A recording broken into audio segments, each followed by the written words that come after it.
Bwana Yesu apewe sifa. Asifiwe tena Mwokozi. Tuko na furaha siku ya leo. Kama tuko na furaha sisi wote tuinuke kwa miguu yetu.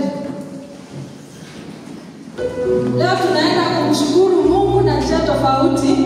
Mpaka wenye wako katani wajue leo kuna kitu ya maajabu tumetendewa. Ama mtatendewa?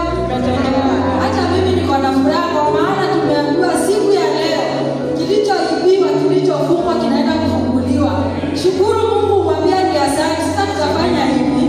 Nikisema 1 2 3 to shout thank you Jesus, alafu tushangilia kwa sauti kubwa. Si ni sawa? Haya, kwa tayari tujitayarishe kumshukuru Mungu kabisa. 1 2 3.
Nimeokoka na mpenda Yesu kama mwokozi wa maisha yangu.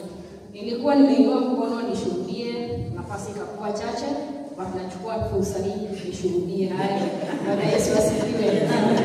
Okay, shukrani zangu ni kwa Yesu na Mungu. Kwa mwaka wa kwanza nasikia nilipata promotion kazini.